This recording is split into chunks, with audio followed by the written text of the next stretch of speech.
music. Oh. Oh, well. Nailed it. We got to work on that, right? Yeah. So I was going to play some music. We were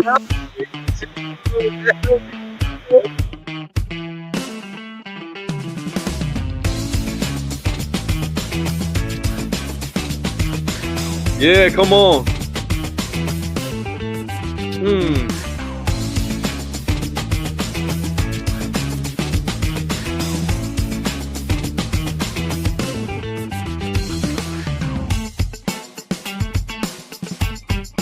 All right, let's rock and roll. What's up? Welcome to another edition of Chatted Up Sports. I'm your host, Greg Leonard. Above me, the man, the myth, the legend, the man who looks like he's growing his hair out a little bit, Joseph Guthrie. Dude, I've just accepted that this is like how I'm going to grow my hair, like forever. I get like one haircut. Yeah, I get like one haircut, and then I just get lazy, and then I just let it grow out until I get to the point where I'm just tired of it, and here we are. So it looks good. And I get another one. So. You look fire. To my right, a man who's just getting hot in here. So take off all your clothes. My man, Miggy Malcolm Harris. What's up, dog? What's up, dog? Welcome back. Welcome back. How you doing? I'm good. Softball teams, we're streaking 11 straight wins. 5-0 in North Carolina last weekend. Showed those running Bulldogs of Gardner-Webb was good. And now it's time to head down to Atlanta tomorrow to face Georgia State. And then we are on to spring break, back to Florida. And then diagonal this way is my man Chase Green, CG. Under 2 hours for the half, right? Half marathon? Still got it, boys. Yeah, attaboy. Still got it. Locked in. Dad speed. Dad strength. Got to keep pushing. Dare I say Mr. Incredible? Thank you. Oh, yeah.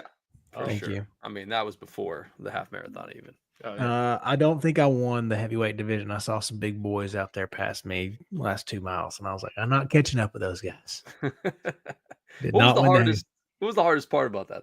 Definitely UTC campus, like towards the end on the hill going up through, what's that neighborhood next to campus? I can't remember what it's called. Nice one. Fancy one. Anyway, big hill crushed me.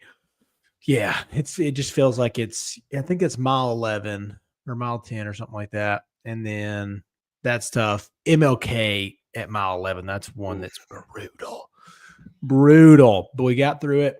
Me and my boy Louis Sakasi, one of my best friends from college, just came down. He's training for the Ironman. He's about my pace, maybe just a touch faster. So we and I just kind of paced it out together, caught up, and then had a great time. It was like a fun race day. And then, dude, Chattanooga showed out. I got some bands playing as I'm running up MLK and through the neighborhoods. Like, they brought it. Chattanooga Marathon, baby.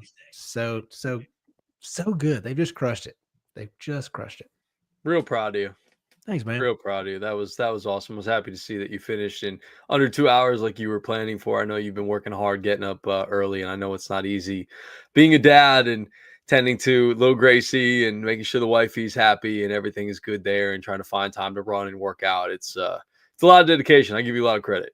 Thanks, dog. I'm actually glad it's done, though. I don't blame you. I have no desire to ever run a marathon, let alone a 5K. You can do the 5K. I don't know. With this back, maybe with these new insoles that we got, maybe. I was thinking about I know I was talking to you guys in the chat the last time about playing pickup basketball. I was thinking about going out and shooting and seeing how the new inserts, made the old back feel afterwards.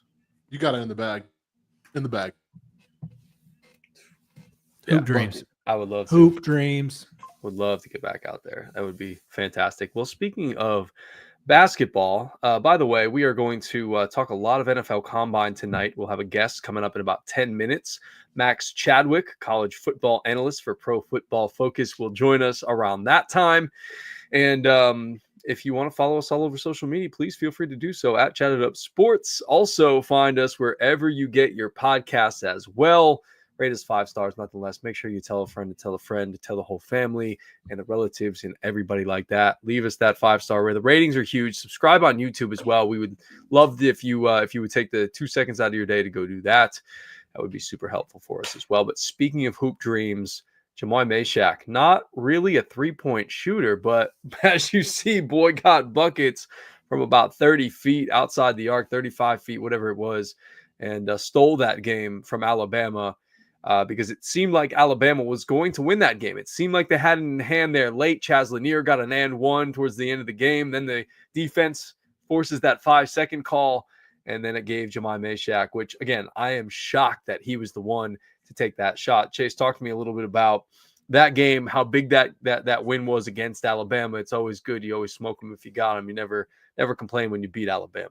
Yeah, that was such a fun game. That's one of those two that the anticipation's been building like since the beginning of the year. Like one of my best friends was telling me, he's like, dude, I bought these tickets at the beginning of the year. I can't wait to go to this game. I just hope it's worth it. It's like sometimes you see these games, it could be a blowout and you're like, dang, this sucks. But that game on Saturday was worth every dollar. Just seeing the guys, like even Zakai struggling with foul trouble and even just a little bit shot selection early, like you really saw this Tennessee team step up. Jordan Gainey's been awesome in big moments here lately. So him getting the buzzer beat at the half, like that's one of those plays that you look back, you're like, dude, that momentum, we needed that so bad at that moment. And then, again, buzzer beater at the end of the game comes from the guy that you want it to be so bad. Like Ja'Marr Meshack is the ultimate team guy. All the intangibles, he's got all the cool like athleticism and whatnot, but most of the time he's doing the dirty work. He's guarding the best player. He's, hustling for loose balls and like superstar role player kind of guy. And for him to take that shot, because they took away Gainey, it was supposed to go back to Zakai, but Meshack was like, nah, dog, I got you. And but like what blows my mind is like nobody even like made him turn. I was like, no offense to Meshack, but it's not like Gainey or Zakai. Like if you make those guys, they're so quick off their dribble, like it's not really that much difference to make them try to turn or swap dribble hands. But like for Meshack, you make him do that really slows down his progression. Nobody did it. You just let these superstars walk into threes, even from 35 feet out. Buckets, baby. And God, it just felt so good. But who in the world thought you were going to get a 5-second call with 3.8 seconds left? What That was a pretty freaking impressive. stop. Malcolm Harris, don't you wish you were there?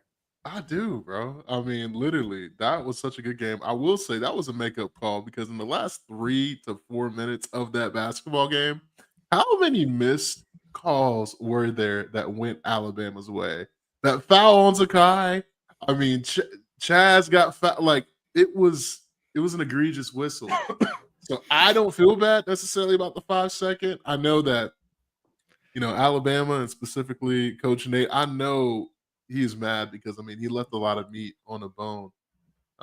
But to your point, for Meshack to be able to get that shot, man, he didn't even need a three. It was really kind of funny because I'm like, oh, you're shooting this. And I was like, oh, you shot this. Like, Yeah.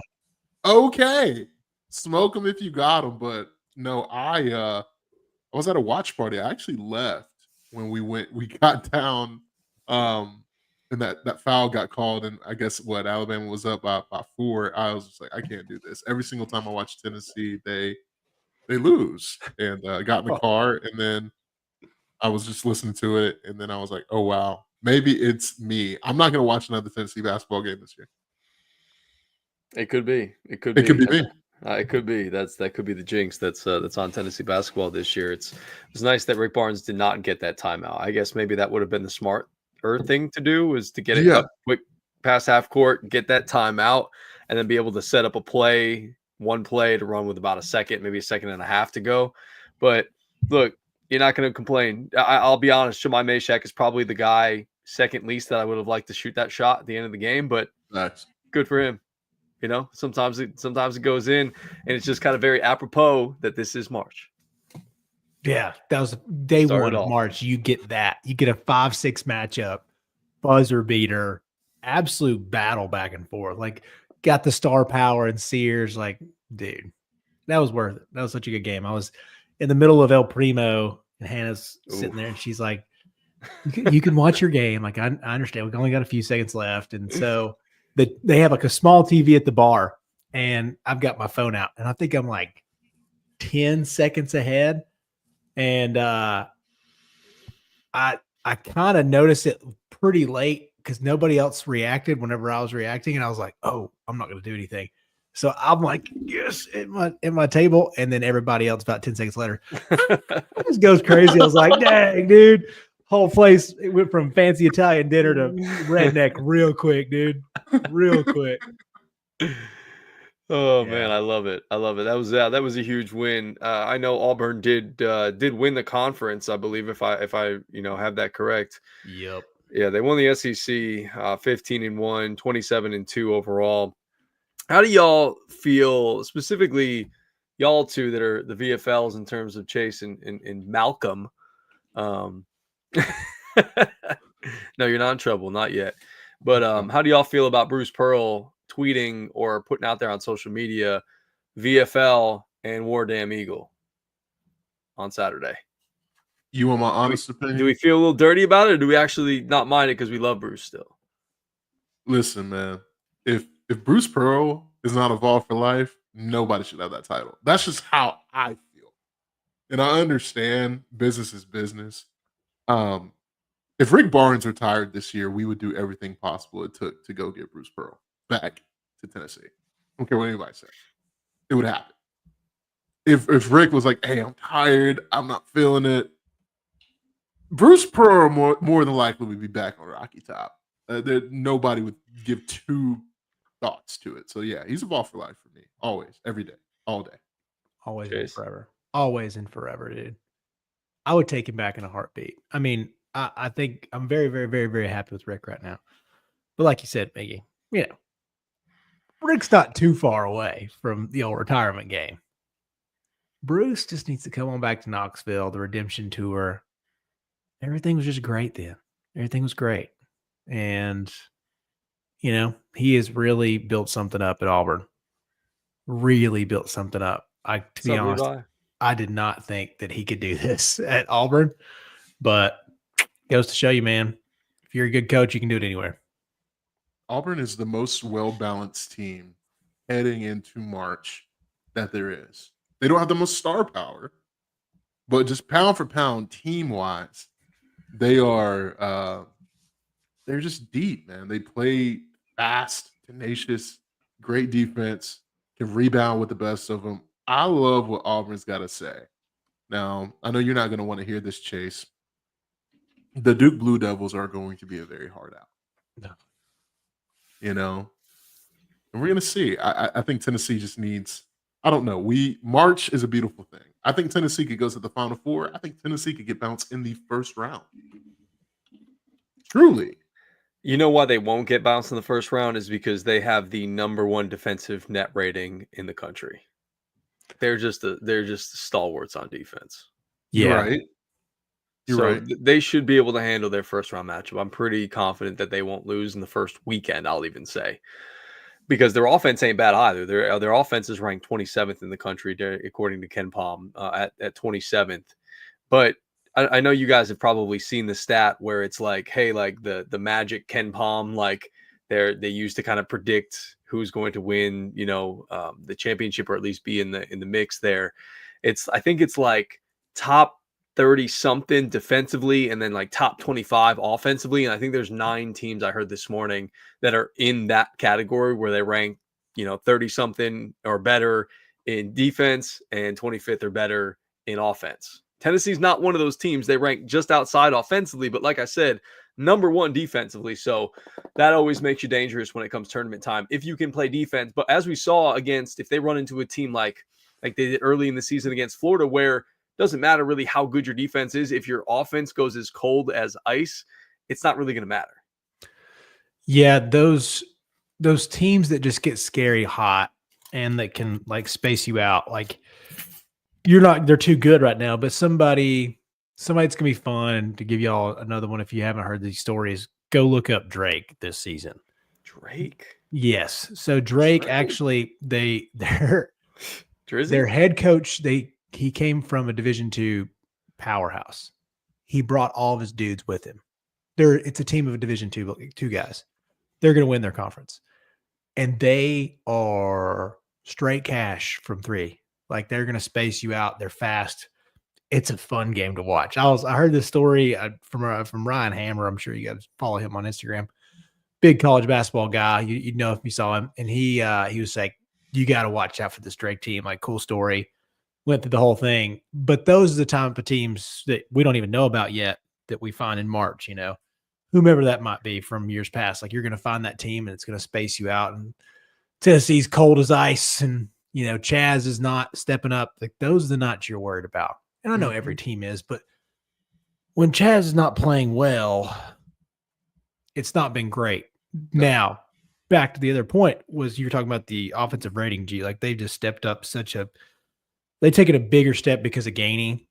Even like Meshack getting double figures, like that matters, dude. That matters so much. And Zakai just can't be the only guy that can take anybody off the dribble anymore. Gainey really had to step up, and he's played really well. So we have to have Gainey keep playing well. Like, we have to have a true secondary option or thirdary, I guess, if you need Zakai to be that second option in some cases, but he can't be. He just needs to be a true point guard. Gainey needs to be that second scorer, and Chaz has to continue to play with confidence because it didn't look like he was going to be playing with much confidence for a while, and that was scary. But now, stepped up. They're like you said, their defense is just brutal to go against every week. Brutal. Yeah, and I think the guy that and Ryan Shumpert mentioned this earlier, weeks ago when we had him on the show. He mentioned factor could be Igor Milicic. If he's able to find some consistency from an offensive standpoint, that's when we're talking about Tennessee being incredibly dangerous. Mm-hmm. Very much so. And you thought Dubar was going to probably be a little bit better off the bench offensively, and he just hasn't been that guy this year. No, did you see his three this week? It's one of those, like, I just don't have confidence like watching that 3-point shot go up, but the straight cashed it. Yeah. You see that guy pick up, you're like, he's a terrible shooter. But he's, he goes 3 for 3 in the game. You're like, dadgummit, dude, how did this guy? Yeah. That's the Mickey special. That's what they call that. Yeah. Threes for days. Land of the tray, home of the three, baby. It's love it. Well, we got a couple of people in the green room. I think we should bring them up. And first and foremost, our good friend, Mr. Garrett Tolley. Is he frozen? There he is. Okay. Mr. IT himself. It's been a freaking day, dude. I'm like glad to be here, but F word, man. I'm just having a You day. can use the one of the show. No, I'm a man of God. I can't do it. But I'm glad to see you, boys. I'm a man of God. It's absurd. I love it, dog. Good to see you, boys. Good to see you, man. All right, and then joining us as he does during the college football season, he has been a big-time friend of the show, whether it's during the college football season, after the college football season, draft season, combine season, the whole thing, college football, Pro Football Focus, college football analyst, Mr. Max Chadwick. What's up, Max? Welcome back, buddy. Guys? How's it going? Great, we got buddy. a full house tonight. What's up, Max? 6 deep, boys. Yeah, 6 deep. Done this. 6-pack. Oh, that was good. Thanks. That was good. 6-pack? Yeah. Am I the only one that I thought Yeah, 6-pack. No, we all collectively agree that we should be drinking a beer right now. That in the middle of this call, but collectively. Okay, well, I'll you know what? Actually, I'm gonna let Miggy start it off with our Tennessee questions, and I'm gonna go get one. Do it. Oh, all right, Max. First off, man, it's so good to see you. How is life post college football national championship? Talk to us about what's been up, man.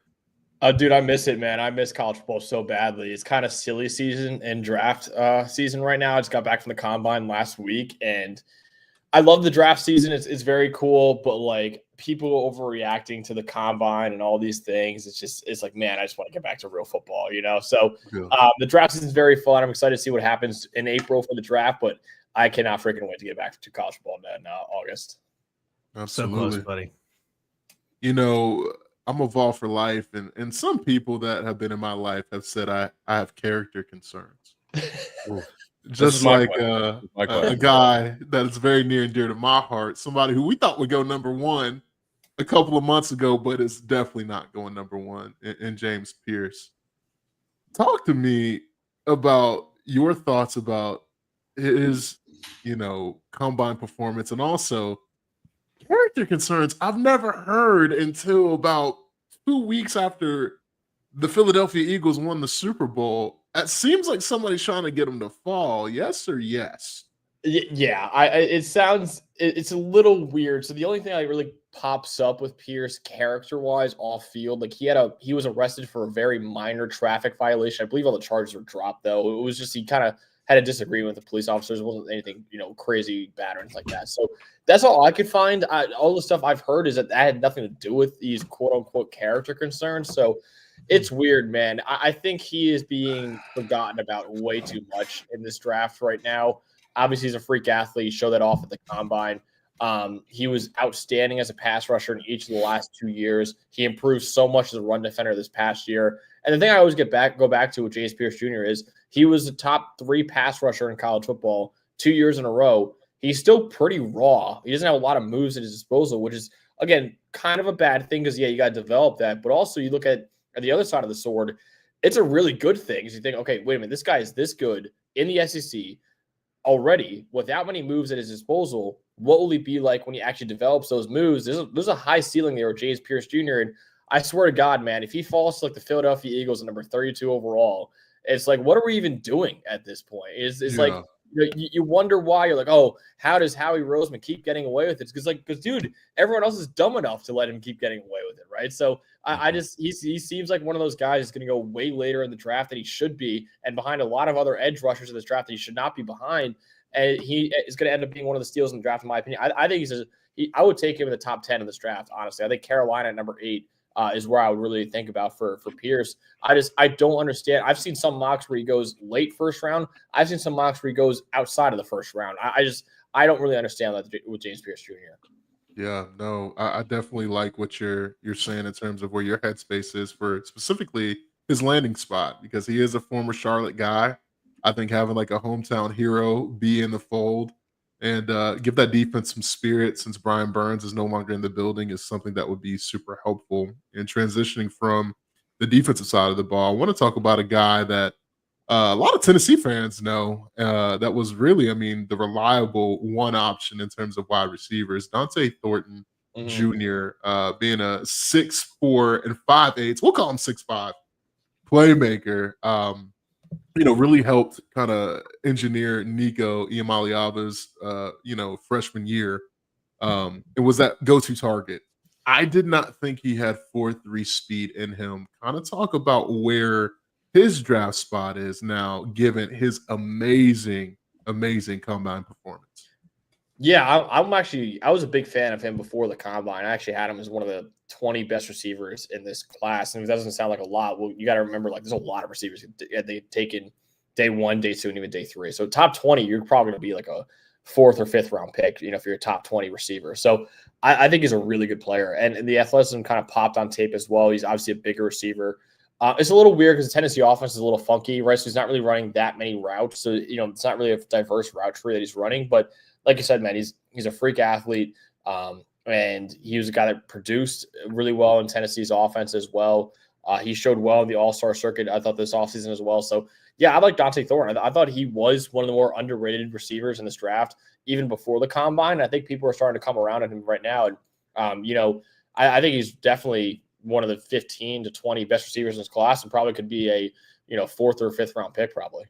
That's great. Thanks, Max. Dang. He'll be interesting to see, just because size and speed, somebody's going to fall in love with it. Somebody's going to really fall in love. Like, dude, we can save him. He's the hot girlfriend. We can save him. For me, I was going to ask, like, speaking of route runners, the tight ends are pretty special this year. And Gunnar Helm seemed to be a story with the old beat up foot. That was pretty interesting. So I know he didn't perform as well because it was literally black and blue the entire time. But with such a loaded class, how did they perform off this weekend? What do you think about who stood out, even maybe kind of snuck up the boards a little bit? Yeah, I think a A couple guys really I thought were really good. It was unfortunate we didn't get to see either Tyler Warren or Colston Lovin work out this past week, which is those are the top two guys. And it's rare to have any tight end go in the first round. I mean, I think we have two that are going in the first round this year, right? So it is really a really good class. But one guy that I liked a lot going into the combine, and I thought he had an awesome performance at the combine, was Terrence Ferguson from Oregon. I had him tight end 4 in this draft going into the combine, and he might even become tight end 3 for me. He's a freak athlete, really, really good player at Oregon as well. Really good receiver, good after the catch. Needs to develop as a run blocker a little bit, but that athleticism really shines, and he showed that off in Indianapolis. So I thought he was really good. Jalen Conyers is another guy I really like from Texas Tech. I think he did well as well. So it's like you said, it's a really good tight end class. There's a lot of guys and a lot of different flavors at tight end this year. And then at the top, you got, two outstanding talents in Tyler Warren and Colston Loveland, 2 very, very different football players. So it depends on what you want out of a tight end. But at the same time, these are 2 easy top 20, top 25 prospects in this draft. And I think are going to become 2 of the top tight ends in the league, I think. Yeah, I was kind of thinking about too. What's the guy from Bowling Green? Harold Fannin. Yeah. Yeah. Golly, bum. He put up just like Madden stats. I've always wondered what he kind of graded out as. And as a Carolina fan, it sounds like Bryson Nesmith had a pretty good weekend too. So, good weekend for those guys. But I'll also ask about running backs. Dude, what a freaking loaded class it is for running backs. And we know now the NFL copycat league, we want to take rookies because we don't have to pay for them later on. And unless you are literally one of the top 3 running backs in the league, you ain't getting paid that second, third contract. So who's going to be cheap and very good, maybe like in the later rounds for running backs? Yeah, man, it's an incredible running back class this year. I thought it was an incredible year for running backs in general, right? Because like you said before, there's a lot of people that thought they shouldn't be paid that much. And then you have 2 guys that were paid a good amount, and Derrick Henry and Saquon Barkley just completely transformed those offenses and led them, deep into the playoffs. Obviously, the Eagles winning a Super Bowl almost bigger as it was because of Saquon Barkley. So you have that, and then you have an all-time running back class coming in this year, right? I think there's legitimately like 20 to 25 guys I could point to and say, yeah, I think these guys going to be, good NFL running backs, and they're going to contribute in a committee at least, right? So there's so many guys in this draft, man, I'm a huge fan of in this running back class. So, I thought if you want some sleepers, I don't know how much of a sleeper he is, but he seems to be going lower in mocks than I think he should be. Is like Cam Scatterbo from Arizona State. I mean, that guy he runs harder than maybe any running back I've ever seen, or at least in a very long time. And then also, he's a good enough athlete. He's not going to run away from defenders. He actually didn't run a 40 at the NFL Combine, so he probably has like 4.6 speed if I had to guess. But he is an unbelievable tackle breaker. He is one of the best receiving backs we have in this class as well. I think Cam Scatterbo is a guy you want on your football team. So I really like him. And then another guy too, Damian Martinez from Miami. I think he's a really, really underrated player in this draft. He's a big running back who's really athletic at that size as well. He was outstanding at Miami this past year as a runner. Doesn't really add too much as a receiver right now or as a pass blocker. But if you want him on early downs, I think he could be a really, really good downhill running back for a team. So those are a couple guys I think that might go 3rd, 4th round that I still think could be maybe even starting running backs in the NFL. That's how good this class is. Cam Scatterbo, 2nd in the vertical jump. So shout out, Cam. 2nd, maybe. Chase, I'm still waiting for them to do broad jumps, like comparable to a kitchen table. Comparable. One day, they should do it at 9:45 at night. And piss off your wife. That's how you should do it. It's like who can jump the farthest without waking up the significant other in the other bedroom. Yeah. While two bros are duking it out in the kitchen. You didn't even jump. It was just me. I did it twice. Yeah, because Hannah walked out the first time. She was she didn't walk out. She texted you. Oh, that's right. It was a text. Yeah. So I did it once, and I screwed up because I think I did it without shoes. And then I was like, let me try it with shoes on. And then I did it with shoes on, and then it was like, all right, what are y'all doing out here? There was not a graceful landing, if you will. No. Big boy landed a little hard. Anyways, I'll go next, Max. I'm curious about the quarterback position now. I know we didn't see Cam Ward or Shador, but we did see Jackson Dart. Heard a lot of really good things about his combine. Then obviously Quinn Ewers was out there. Heard he had some really good footwork. Kurt Warner liked what he saw out of him, and then Will Howard was there little inaccuracies from what I heard, but big guy. I mean, just getting a chance to see him throw out there was pretty cool. Give me your thoughts on the quarterbacks who threw out there, what you thought about them, and then the guys who did not go to the combine. Yeah, it's an interesting question. I don't really put too much stock into the throwing sessions at the combine, whether you do good or bad. And I know a lot of people were kind of making fun of Will Howard for not having a good session. It's like, dude, for one, they're playing with like brand new football, so they're very slick. And two, you're trying to, get timing down with receivers that you've never even thrown to in your life before, right? Which is an incredibly hard thing to do. So I don't really put too much stock into whether or not a guy had a good throwing session at the combine or not.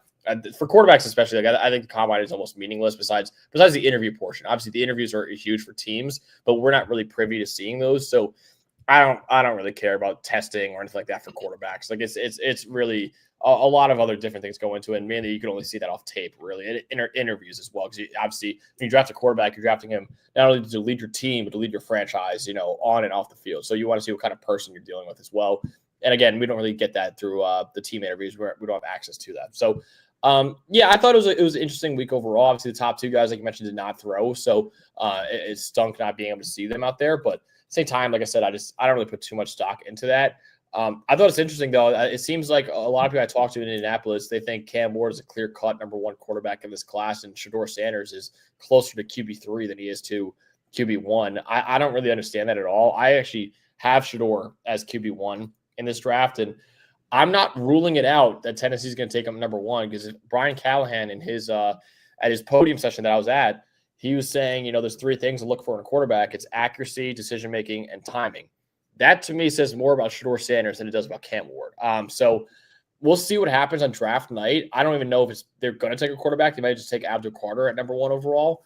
But I think Shedeur Sanders and Cam Ward, they're very neck and neck for me. And I think that a lot of people thinking it's clear that one of them is better than the other. It's kind of doing a disservice to the other. So I would take both of them in the top 5 to top 10 picks, and it'd be interesting to see what happens to them on draft night. All right, my follow-up to that would be, I have two follow-ups. One, if you were an interviewer, if you were part of a team and you were interviewing a quarterback, what would you like to ask them? What would be an informative question that you think you'd be able to tell something about a person, the way he leads or thinks or whatever it may be? What would your interview question be to a quarterback? And number two, where do you see Travis Hunter? I mean, I know he's come out and said that he's a top 10 college football player of all time.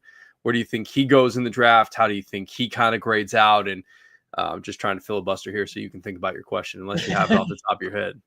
No, I appreciate that. I think the question I might ask is just like, what was a time in your life, not even on the field even, where you dealt with an adverse situation and how did you respond to it, right? Because I think that's the big thing with quarterbacks. It's always, you got to have a short-term memory, because it's not always going to work for you. And there's so much pressure on these guys, like more so than any other position in sports, honestly, right? The quarterback, you can't win unless you have a good quarterback. You could have a perfect roster built around them. If you don't have at least league average play at quarterback, you're not going to win, right? So a lot of pressure is on these guys' shoulders. So you kind of want to see the mental makeup more than anything else with these guys, right? It's obviously, you need the physical traits and all that to succeed at the position, but at the same time, you need to be able to mentally handle it. You need to be able to mentally handle the media circus that surrounds you, right? Where if you're winning, are you able to deflect the praise onto your teammates? Or if you're losing, how will you be able to handle all the criticism? Because when your team is losing, the first guy they look at usually is the quarterback, right? So this kind of, I wanted to ask him, like, what is like a time you faced adversity in your life and how did you overcome it or respond to it, right? Because I think that says a lot about a person's character when you do that. As for Travis Hunter, man, that guy is special. I mean, that guy is truly a one-of-one football player. I know there's a lot of, quote-unquote generational talk being thrown out for a lot of prospects in this draft. The only one I think it applies to is Travis Hunter, because we simply have never seen this before, right? He's the greatest two-way player of all time. I personally would give him a shot both ways. I don't know if I'll do full way both ways. I don't know if his body, because he's only he's less than 190 pounds. So I don't know if he could survive a 17-game season playing both ways. We've seen him before get hurt each of the last 2 years. So, but I think, dude, he legitimately, if he stuck to one or the other, like you can make the argument he's wide receiver 1 in this draft and he's CB1 in this draft, right? So that is special. And he deserved the Heisman Trophy this past year.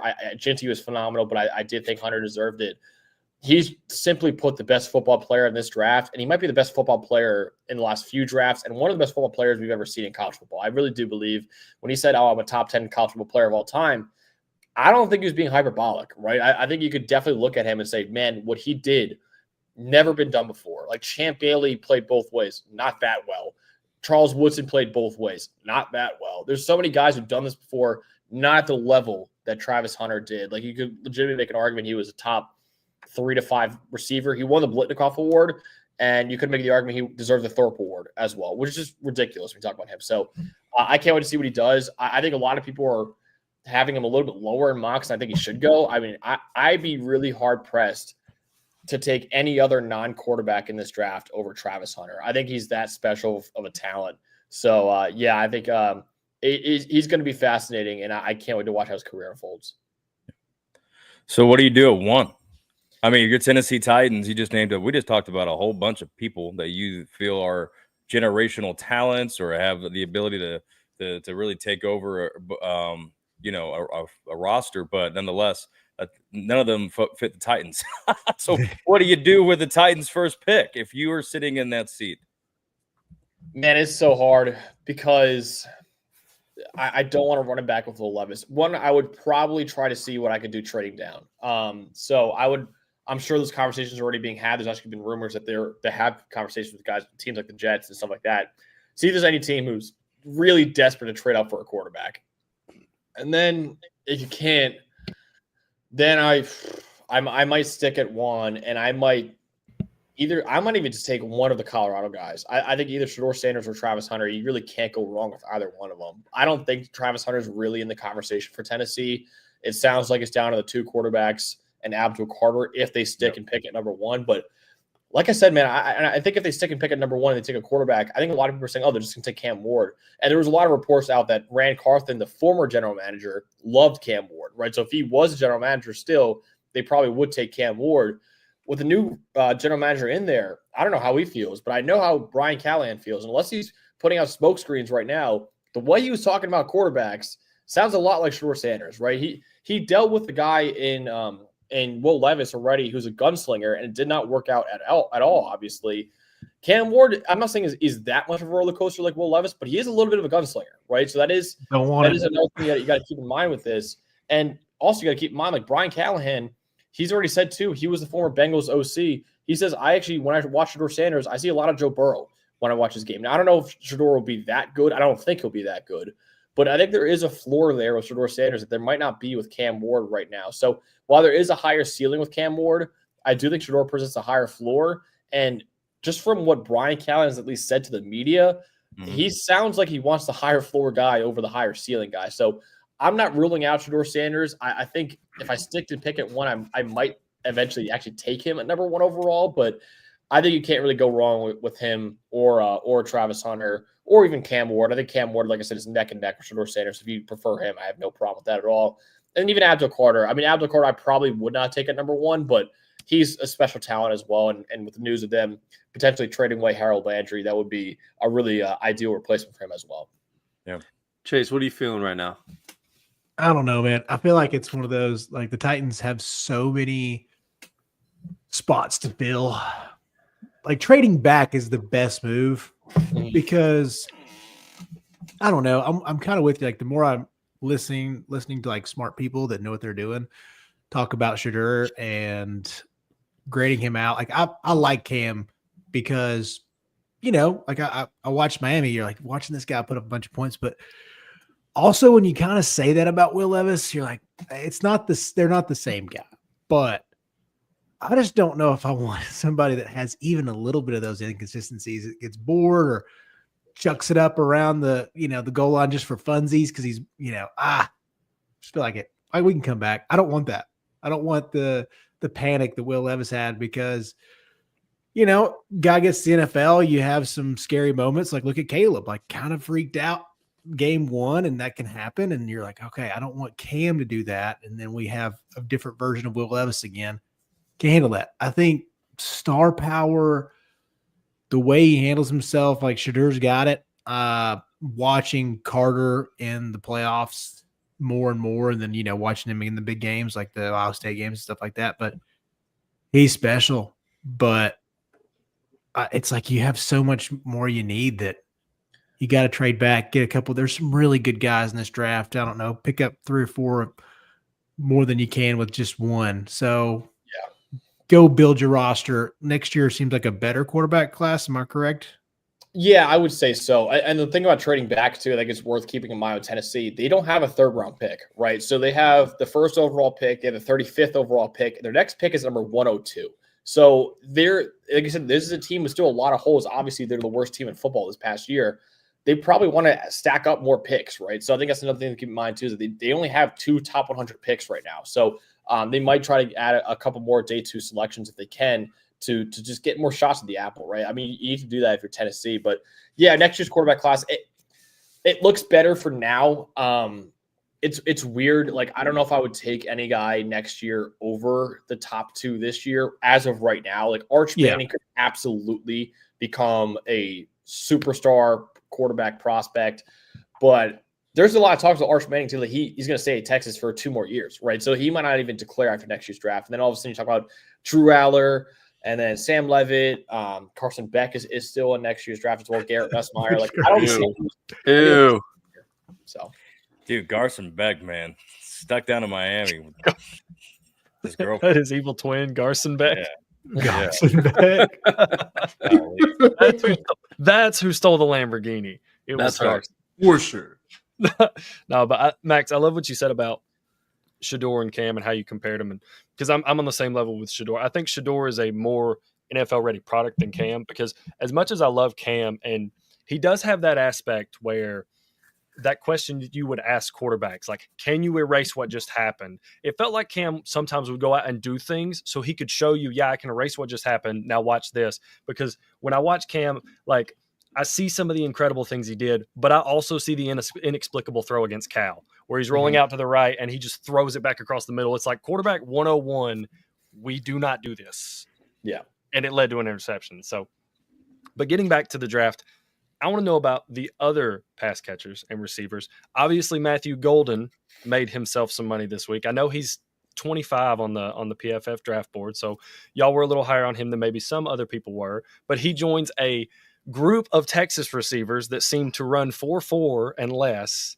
So what do you think a team's getting with Matthew? Because to me, it feels, and pre-show we kind of talked about this, because somebody had tweeted out, Matthew Golden, you are a Green Bay Packer or whatever. And I was like, and Greg asked, what am I getting? I feel like he's kind of in that Xavier Worthy realm. Maybe not Xavier, but he's in that same realm of like role that he would play for a team.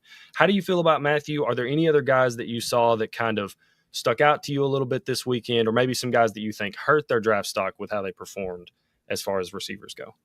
Yeah, Golden's a tough one. I like Golden. To me, I think the top 4 receivers are pretty clear and obvious. And while Golden did run a way faster 40 than I thought he was gonna, again, I'm not in the business of trying to overreact to combine numbers. Like, he ran a 4.29. He doesn't play like a 4.29 receiver, right? So I think that's another thing to keep in mind with Matthew Golden. But he is a very, very talented player, and I think he locked up a first round spot because of it. Whereas before, I thought he was like a late first, maybe early second round guy. I mean, me personally, I would still probably take him in the top 25. I've seen a lot of stuff lately where he's the first receiver off the board in the top 10. I think that is crazy. I would not go that high with him, but I really like him though. Still, I think he's still a first round caliber player. But like I said, the top 4 for me is Tedero McMillan, Travis Hunter, Luther Burden, and Emeka Egbuka. Those 4 pretty clear cut, the top 4 for me, and then Golden's pretty clearly number 5. So that is a guy. He did make some money at the combine, and certainly there are a lot of teams that are going to be higher on Golden than I personally am. So he did make some money. You're absolutely right about that. The one guy who probably lost some money, but I still want to caution against people from overreacting, is Tez Johnson, the wide receiver out of Oregon. He actually checked in. He checked in at 154 pounds, which is actually, it's legit. I looked it up. It's the lightest a player has ever weighed at the NFL Combine. Wow. So that is concerning. And then also he ran a 4.5 in the 40-yard dash, which is also not great considering he's 154 pounds.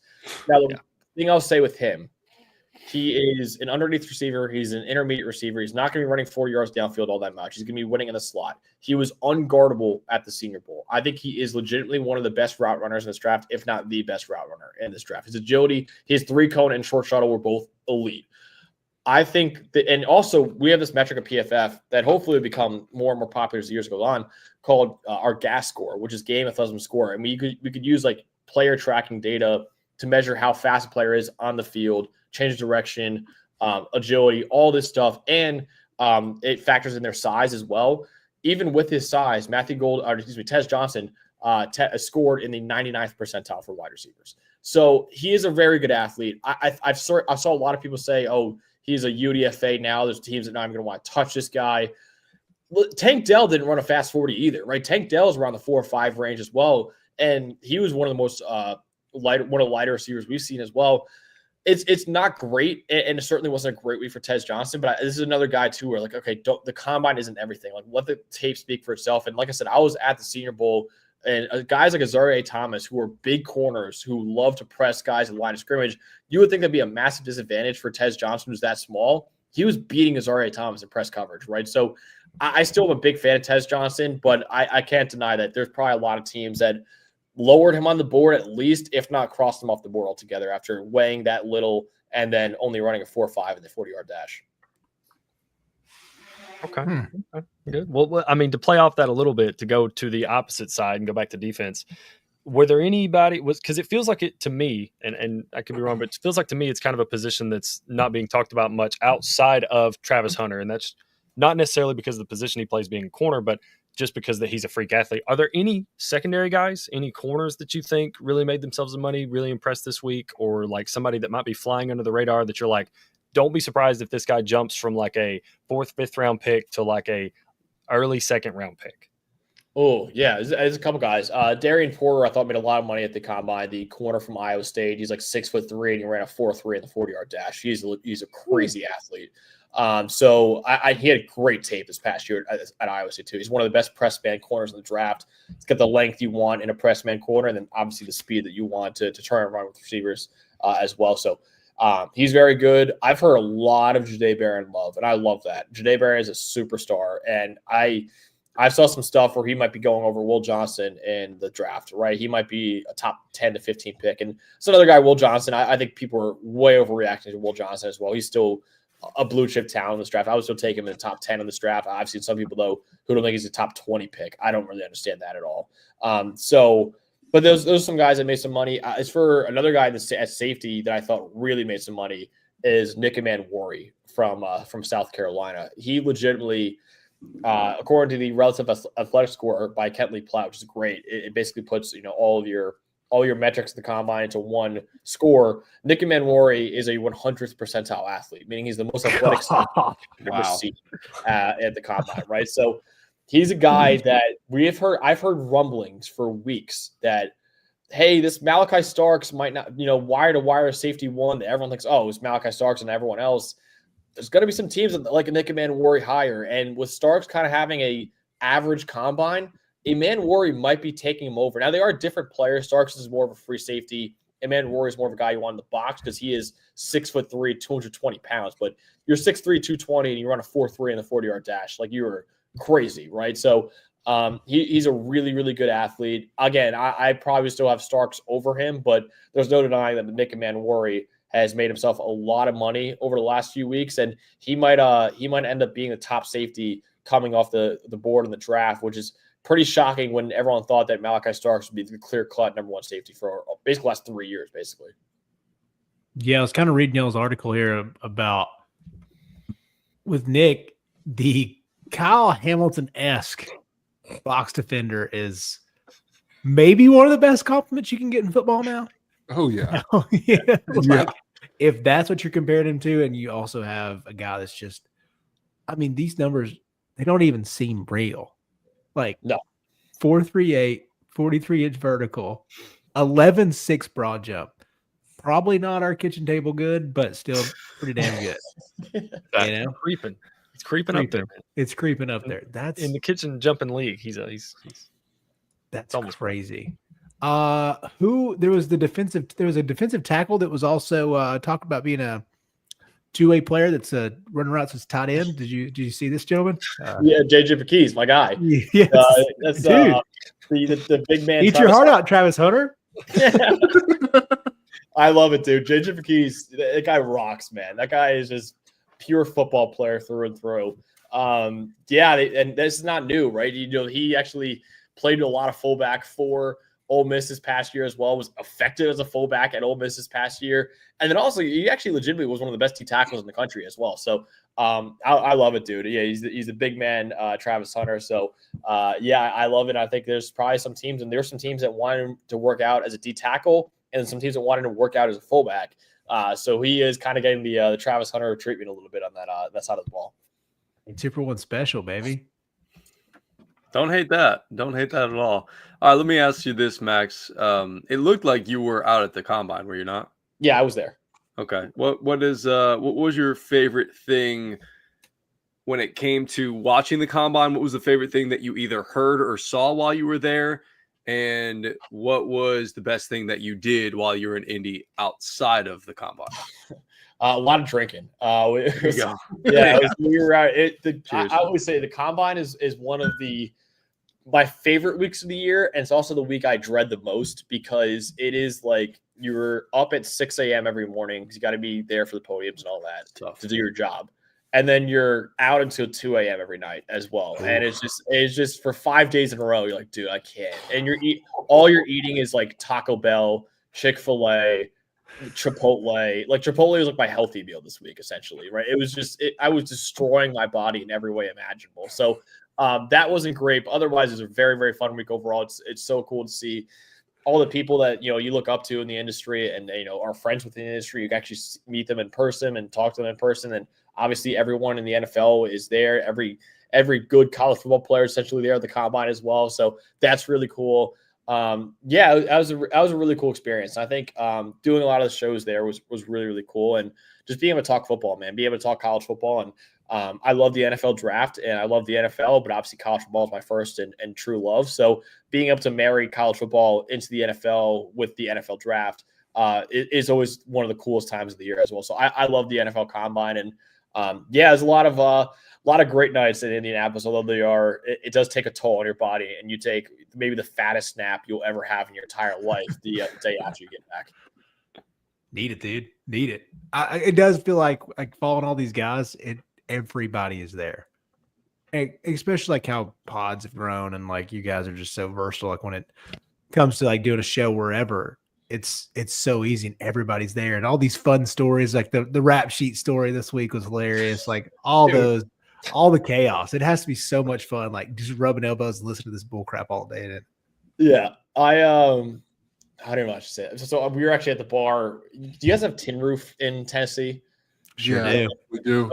Okay, yeah. So we were at a Tin Roof, and that's not like the main bar is Prime. That's where you see everyone in the industry. Prime is a zoo. Like it's shoulder to shoulder. There's nowhere to stand or anything like that. So I don't really enjoy Prime that much. But we were at Tin Roof. There was a guy playing music. It was a fun time. We were getting after it, and Mike Vrabel was there, and Vrabel was getting after it as well, which is like this rocks, man. Like this guy, my buddy who's a big Bears fan, went to the bathroom, and Vrabel was in the bathroom, and he's like, said hi to him and all that. And then they're both, at least my buddy was pretty under the influence. But anyways, he's like, dude, as a Bears fan, I know, like, how close are you to taking the Bears job? And Vrabel goes, dude, not even effing close. That's the kind of insight that you can only get, in those kind of environments. Like Vrabel is very, obviously when he's in front of the media, he's very buttoned up. He's not gonna say anything like that. I was like, dude, you could have asked Mike who he's taking at number 4 overall, and he would have straight up told you. He's like, oh yeah, we're taking Travis Hunter if he's there, like that. It's like, I don't know. Those are the kind of stories I love the combine. Just like the guys that you see like on TV and all that are just massive, massive names and multi-millionaires are just out of the Tin Roof like the rest of us getting after it, right? So like that's the funniest and coolest part of the combine. You really can't get anywhere else. Dang, that's so funny. I would, of course, the Bears fan had to ask him that question. It would have been nice if he asked him who he was taking, as you mentioned, at 4th overall. Anybody else got anything else for Max? I got one. Okay. Go ahead, Malcolm. Go ahead, my boy. No. I was just gonna say you talked about your first overall pick, who you would take, who is also who I would take in Shedeur Sanders. But there was a quote from him that I really want you to dive into if you can. He said that if you're not trying to change the culture, if you're not trying to change what the franchise feels like, do not take me. There's a team right now in the AFC East that needs this more than anybody, and it is the New York Jets. Mm-hmm. Is there any possibility, Max, that they go up to that one spot to go get their guy who could handle New York City and what comes with it? Absolutely. I think that is one of the teams I've heard a lot about is the Jets trying to move up, because obviously they already decided they're not bringing back Aaron Rodgers. If they don't sign a quarterback at all in free agency, which I don't really think it sounds like they're going to do, then their plan is Tyrod Taylor and maybe Jordan Travis next year, right? So they need something. And I think now the issue is I don't know if it would be Shedeur. To me, again, like you and I would both agree that he should be the number one pick. Every team and every person I talk to, it sounds like Cam Ward's the guy at number one. So I personally would be surprised if Shedeur went above Cam in the draft, even though I would take Shedeur over Cam in the draft. But yeah, I think he is a guy that could change the culture. And that might be like, some people might roll their eyes at that and say like, okay, well, like that's just him talking. Dude, he changed the culture of Colorado pretty quickly, right? That was a program that was in the dumpster before he and obviously his father got there. They turned that around quick. Like they were 1-11 in 2022, 4-8 in. Might not sound that great, but that's a big improvement. Like you guys know, covering college football, that is actually improving your win total by 3 is pretty massive. And then they went 9-4 this past year. And the thing about that too is like they do not run the ball at Colorado at all. Like everything is on Shedeur Sanders' shoulders. And yes, he has extremely talented players like Travis Hunter to throw to, and they really rebuilt the offensive line pretty well. And they have other good weapons on that team as well. And the defense has some nice pieces. But at the end of the day, it was Shedeur Sanders, right? It was him that had to carry that team alongside Travis Hunter. And like I said, they went from a team that was legitimately a disaster and a laughingstock in college football 2 years ago to one that legitimately was fighting for a playoff spot at the very end of the year. That is a quick turnaround. So I'm not saying it's going to be that quick of a turnaround for whatever franchise he goes to the NFL. And I don't think he'll be a top 5 quarterback or maybe even top 10 quarterback in the NFL. But I think he's a guy that presents a very, very high floor. And I don't know, like I said before, there's so many times where I swing and miss on quarterbacks because of tools that I've started to think about, okay, who is actually really good at the game of football, who understands it mentally. I think Shedeur Sanders gets it mentally more than anyone else. Like the way he reads defenses, the way he diagnoses coverages, every mouth is fed in that offense. He's not just, feeding Travis Hunter every single play, even though he should probably. He is the type of quarterback that I would love in my offense. So I'm with you, man. I think Shedeur Sanders is the guy that at least I would trust to change my franchise first at quarterback in this draft. Beautiful. Well, what better way to end off? And I know it's probably the most basic question. You probably would ask this a lot, but I just want to know, is there anybody that you would have liked to see that got draft snubbed or combine snubbed? Sorry, not draft snubbed. Is there anybody that got combine snubbed that you thought they should have got an invite? They didn't. Are there any players that stick out? Who you got? That's a good question. I would love to see Shiloh Sanders' podium. That would have been interesting. That's I'm not really that high on Shiloh Sanders. I don't know, but that would have been a funny podium to watch. They did a pretty good job with the invites overall. I'm just kind of looking at who was there and who didn't get invited. But yeah, I think Shiloh would be one that I look at. Jasheen Davis, the edge rusher from Wake Forest, he's a pretty good player. I would like to see him at the combine, but overall, there wasn't that many glaring misses. Like I think pretty much every guy who's most likely to get drafted got an invite. Achille Arnold, a guy that actually I've talked to a couple times. He's a really good dude. He the safety from USC. He's probably a 7th round pick. He did not get invited to the combine. Simeon Barrow, D tackle from Miami, another guy who's pretty good that didn't get invited. There's a few guys for sure, like Sakari Franklin, the receiver from Illinois. There's some guys, but again, I don't think there's any guy that would probably go at least day 1 or day 2 that did not get invited to the combine. So they did a pretty solid job overall. It's probably just a couple like 6th or 7th round picks that might get drafted that just weren't invited that probably should have been. Gary, you got anything else? Anybody else? I'm all set, brother. All right. Well, there he goes. Max Chadwick, again, the college football analyst for Pro Football Focus. You can find him on Twitter at CFB Max Chadwick. He is also the co-host of PFF's College Football Show as well. Max, we always appreciate the time, brother, and get all of his great content over at pff.com. Thank you, Max. Appreciate the time, and looking forward to do it again either before the draft or probably more so right after the draft. Hell yeah, guys. Can't wait for that. Can't wait to talk more Tennessee football with you guys next year. Should be a fun year down there in Knoxville. I think there could be another playoff run for the Volunteers. That it should be, brother. That it should be. From your lips to the football god's ears, brother. Hey, let's eat some greens and drink some water, all right? Yeah. Yeah, guys. We'll do. There he goes. Max. There he goes, Max Chadwick. And yeah, all the good times for good old Max. Sorry, Chase. Was that you that was trying to? Oh, just clicking away. I just clicked something fast. There we go. I don't know. Yeah. We're just trying to make it work. So, kind of going off of what Max was saying there, and I think this question just popped into my mind, and I had to write it down because I was like, this is kind of a good one. If you're at a bar and you're getting after it, as Max said, what coach from any sport or player or former coach or former player would you guys like to run into, and what would you ask them? Oh, are they also getting after it, or are they like? Oh, they're getting after it. Yeah, they'll be very honest with you. Like, y'all both are like in the mix. You're getting after it. You're about 7 to 10 beers deep. You're having a great night. Oh, I got it. Oh, yeah. Go, Garrett. Go. No, I won't. I won't take the shine first rip. I'll let you go, big guy. Oh, dude. Rest in peace to the pirate himself, man. Mike Leach would have been a one of one. Just, I mean, imagine you're 7-8 beers deep, and he's probably drinking like I don't even know, man, like Fireball and Dr. Pepper or something. He's just chilling. You ask him, anything you could ask him could turn into like a 20-minute rant, dude. From like, how do you attack certain defenses to, okay, if you were going to feed your players candy for a pregame meal, what would be the arrangement and what candies do you think would go the best? Dude, I'm telling you, you could not write better answers than what that man would give, dude. Like, it would just be, it would be incredible. Incredible to talk to Mike Leach. Just a little bit sauced. That's a wonderful answer. That was like what I was thinking. Wow.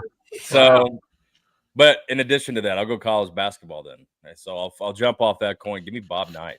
Give me Bobby Knight. Oh. I think Bobby Knight, like a 1970s Bobby, maybe 80s Bobby Knight, in Indiana land, or a Texas Tech Bobby Knight. Basically, if you can find your career at Texas Tech at some point, you got a fun personality. You're Bob Knight, you're Mike Leach, in the 2000s. Oh my God, Texas, dude, Lubbock, Texas was a wild time. Give me Bobby Knight. That's what I'd like to see. Get a little. What would you ask him? The hell was going on out there? Like, what? What's in that water, brother? You've been doing this for how long, and you still act like this? What is going on? Just tell me what you know, and so I can better understand. But I don't know. There's like a good while I wanted to like play basketball for like Texas Tech growing up because like I love Bobby Knight. I thought he was awesome. That's tough, dude. Yeah, I think the one that kind of came to my mind, and I don't think this would be anything like incredibly wild, but I can imagine this guy would just has some incredible stories from being a coach and being a broadcaster and being around the game of football for a very long time. And I can only imagine the voices and what kind of diatribes he would get into when he's a little bit sauced. Give me John Madden. Oh yeah, that'd be a good one. That would be incredible. Yeah, I'll go with John Madden. I was just asking him to tell me some stories or something like that, or get into the love affair that he has with my boy Brett Favre. If anything, he'd probably draw you a story like on a napkin. Yes, he would. He'd be all over that thing with a ballpoint pen, no doubt. Yeah. I have one in my mind. I don't know if it's my perfect answer, but right now, because of like what he's doing in college basketball, it's Rick Pitino. Because the main part I would want to ask him, there'd be like a multitude, but like number one would be, what was it like? Like literally one of the greatest conferences ever in any sport was the Big East back then, like back in the day. So I'd be like, what was the Big East like back then and what's different now? And then I would kind of parlay that with, how the hell do you turn around teams so fast in year two? like look if you guys get a chance after the show, like go look up Rick Pitino from year 1 to year 2. It's wild because I mean he's got St. John's in the top 10 right now. St. John's the 3 seed, good, and they can't shoot worth shit. They can't shoot. They play D though. They do. They get downhill, dude. They'll Yeah. dunk on you. Like it's fun, man. I think if he gets this team, like I think it's something crazy. Like if he gets this team into like a 2 or 3 seed, Rick Pitino will be the first person to get somebody like in two different teams. Just not like 2 separate teams, like 2 different teams at all, like year wise, in the top 3 seed, shooting under 30%. They are number 2 in defensive rating on Ken Palm. I saw that right behind Tennessee. So like they lock them up, but they're 71st offensively. So you're right. They're just not at the top of the pop offensively. But again, anything can happen when you get into the tournament. You get a little streaky, you know, and you find a way. And sometimes defense can carry you. But what about you, Meg? What do you what's on your mind? Yeah, I'm shocked you guys haven't said mine yet. Phil Jackson would easily be mine. I think that we would be in like a nice Michelin 5-star restaurant, though. We probably wouldn't be at a bar. You're so bougie. Drinking some wine. I had a wine with me. Pish posh. I'd have a couple old fashions after that with some caviar. And I'd tell him, I'd be like, you know, you saw greatness at its highest level. Multiple times. As easy as it looked because you saw it multiple times. You know, arguably, you saw 3 top 5 players in the history of basketball play basketball for you. How did you get the most out of them? And what traits did one have that another one didn't have? Sure. Or how would you build the perfect, like what would you take from each, you know, from like a characteristic standpoint? Not like obviously you take Shaq's size, you take Kobe's mentality, you would take Mike's finesse, you know, you take Rodman's craziness and tenacity. Like there's different things that you would take. Like how would that look? That would be a conversation I would freaking love to have. I think that would be entertaining. I think he's the greatest therapist of all time. Yeah, I think. Well, he also created what, the triangle. The triangle offense was from offense. I think he was like the innovator of that, if not like the pioneer. Perfecter of the idea. But I mean, he 11 rings and won 2 with New York as a player. Yeah. 2 in New York with a player. I mean, not many people have New York Knicks championship rings, fellas. Those things are old, bro. No, those things are rare. 50-something years old now. Sorry, Greg. GT, you're a student of the game, by the way. I just want to give you your flowers while we're here. Thank you. Basketball, you're a hooper. I got a Pokedex behind these eyes of basketball knowledge. That is the most GT statement I've ever heard. No doubt about it. I have a Pokedex behind these eyes. Man, cut that up. Yeah, he never failed, big dog. Never fail. I said maybe like 7 sentences this whole time. I'm glad. You just have those hitters. Yeah, you do. Home run hitter, bro. Don't have to sling it a whole lot, but when you hit them. No, I got like a 20. I'm like, what, a 200 hitter? But dude, let's go, baby. They're home runs. 200 hits. Dude, you put butts in seats, though, bro. Nobody cares about that guy that's hitting 453 with like one home run, you know? Nah, screw that guy. Ball. Screw that guy. Oh shoot. Well, speaking of Pokemon, what since we're on that topic and we're all of that age that y'all probably all played Pokemon, well, who would you start with? Would it be Charmander, Squirtle, or Bulbasaur? Oh, buddy, we're so many generations past that now. I mean, I don't even know these kids these days. Yeah. But Squirtle. That's where I always started. Oh. Yeah. The Squirtle got the sunnies, man. Sunglasses. Charmander was all sad and stuff. He was all crying and like had to emotionally evolve. Where like Squirtle was like just the tits, man. Yeah, dude. Charmander been through some stuff, dog. Yeah, exactly. He's been through adversity. I know. Emotionally tested. Yeah, I know. That's how you build character. Before he becomes the GOAT. Yeah, exactly. Bro, wow. You know how much aura Squirtle had, man? Aura. It was the glasses, dog. It wasn't Squirtle. Yeah, it's behind the glasses, bro. Bro. It's behind the aura was the sunglasses. I don't look like Squirtle Y'all, with my y'all, bald y'all head. giving aura to the prop. The prop Oh, made the man. Yeah, Charmander's the GOAT. Yeah, dude. I was just wondering if any of y'all were crazy enough to choose Bulbasaur. Like nobody in their right mind chose Bulbasaur. No. We love You both judged of your them. friends when they I like picked that. Yeah. A cool she like did. newer generation Pokemon. I liked that was the starter was the Chimchar, the guy who turned the one that turns into it's like a monkey Infernape. Infernape, dude. Yeah. Boy, Infernape. Infernape goes Yeah, dude. hard. Infernape's legit. I Yeah. never went past the first group. Nah, I'm gonna be honest with you. I dipped my toe in like silver and gold, but then that was it. I just started getting Dog. I just started getting it back into it, man. Just like playing Pokemon Arceus, just because like I was trying to pass time. I don't know. I just but I like kind of get you back into it. And like, dude, I'm catching them all right now. Like I'm out there. I'm in this vast field of virtual Pokemon, but I'm Pixie. You get them, Ash. We're slanging these balls, baby. No pause, like right. You know what I'm saying? Pokeball. Master Ball.